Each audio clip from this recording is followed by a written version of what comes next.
Hey everybody, Stephen Hinkel here. I am the Public Relations Manager at Denver Rescue Mission. I'm here in beautiful Boulder, Colorado. We're taping this with a special friend of mine. I'm gonna let my friend introduce himself. How you guys doing? My name is Aki Ogunbiyi. I play offensive line here at CU. Today we're just talking about serving the community and how we can improve as a whole. Let's recap a little bit what you guys did when you came back to the mission several months ago. Yeah. And just, talk about what it was like to be there. I'll prompt you with questions. Got you. And then you can just speak as... Speaking of the mission, I think there's a guy that was there that I met. He was He used to run Ralphie. Is that the guy? No. He was a resident there at the time. Okay. But I think I met him in Houston again. It was kind of like a crazy situation. I saw him somewhere. I can't remember off the top of my head, but it was like kind of just like wild. Like that I met him. I met him somewhere else, like it was outside of Denver for sure. And I thought it was like the craziest thing ever. And you met him in Houston? I think it was Houston. I met him at the mission, at the mission place that the day we went, and he was a resident there. Like he was staying there. I was kind of talking to him. We had to leave, so it was kind of like a quick conversation. But I think I ran into him again in Texas, which was like crazy. But I can't think of his name. That's fine. It wasn't. I ran into him at church. That's why we Go ahead. Yeah, it wasn't in Texas. Denver? It was in Denver though. I ran into him at church, but it was like months. What church were you going to? I was going with a friend. He worked here. His name was Excellent. Oh, interesting. Yeah, it was a small church, not too big. But that's where I met him at. Okay, I was like, it wasn't Texas. It wasn't Texas. It was definitely Denver. But I thought that was a small world kind of situation. Yeah.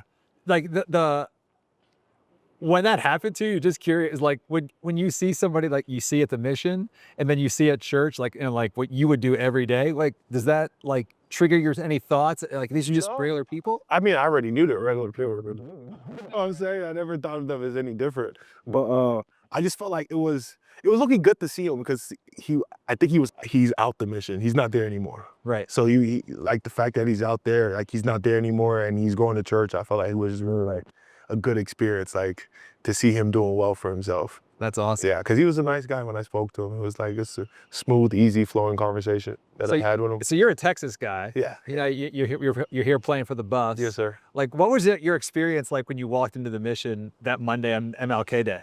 So for me, like, and especially coming from my former school, like I did a lot of community service, like reading to the kids. We've done homeless shelters before. I don't like to say homeless shelter, like less fortunate shelters before. So it was nothing like new to me. If anything, I enjoyed the experience because you meet people from different walks of life, and then like I like to hear their stories of like how you ended up here, or what went wrong, or what would you change, or what are you doing to get better in life or improve your current situation. So I always enjoy going to things like that. And I always know like being in the position I'm in and the rest of my teammates are, like people look up to us. Yeah. Well, even though I feel like I'm a regular guy, I'm not more special than anybody else. I feel like sometimes I'm sit down and talk to people for a little bit.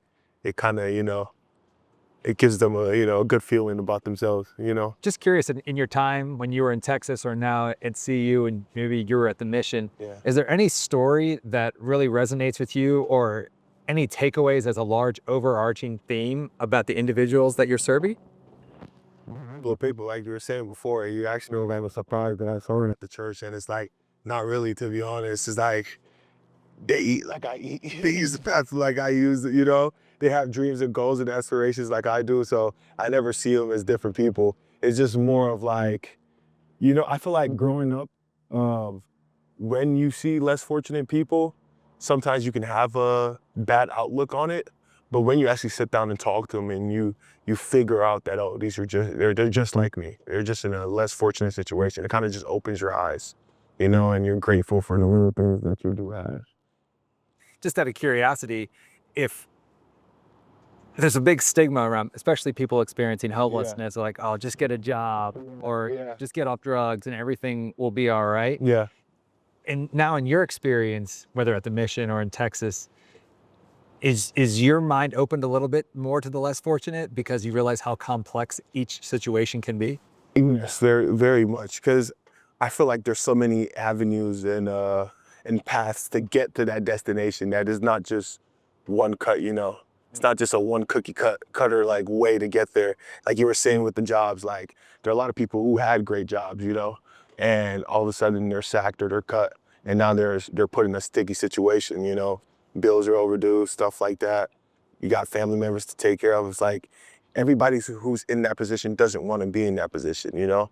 And sometimes you get there unwillingly. I honestly feel like it can happen to anybody here, you know. So I feel like that's one thing people have to look at and appreciate. How did you get involved in serving? And just like doing like community service work. How'd you get involved? Was it a team thing? Was it like your think mom my forced you to do it? No, I'm trying to think like my first community service kind of thing. This last one we did was a team one, but I've done a few like reading to the kids. That one was I had a learning center specialist lady, which is basically like a tutor that basically helps you run through work. I'm always like a personality guy. Like I call myself like a personality hire, even though I have like other skills to add to that. She always felt like I was doing great serving others. So when the option came up to go read to the kids, that was like the first person she thought of. So I did it a couple times, and I felt like I just enjoyed it, you know. And so we'll close our conversation here right now. And so I'm curious. So we're going to throw it back to our mission president and CEO. Yeah, got you. So if you were to ask our president CEO at Denver Rescue Mission, one or two questions, what would you be curious to know about as a community member, not necessarily maybe even Colorado or just in the country writ large? What question, one or two, that you would ask him about homelessness? That's a great question. And you said it doesn't have to necessarily be in a Denver area. That could be like America writ large. Or like, so our CEO president has served in Michigan and now has been here in Denver for about 2 years. Got you. So like he has an interesting wealth of knowledge about people experiencing homelessness. Like what would you be curious to know about it that you'd want to ask him? I would say, I feel like a lot of these questions like I would ask, I could probably find out online. But I feel like the first one would be like, what is the leading cause of homelessness? You know, and the second one would be like, what can we do as a whole to, you know, stop it or decrease the number? Interesting. That'd probably be my first two questions. So can I close with one question for you? If you were on the other side of somebody like saying, hey, I might go serve at a mission or I might go serve at a soup kitchen, like if somebody was hesitant to do that, what would you tell them? I don't think you should be hesitant. Like, I would tell them that it's a very situation for both sides. I think going there, we learn a lot, and the paper help also learn a lot for the situation. So I don't think you should be hesitant about it. And I also feel like going to a mission like center is not the only way we can help. Like for example, I do remember this guy's name. His name is David. I've helped him out a couple times. I've seen him at Target a couple times, like every time.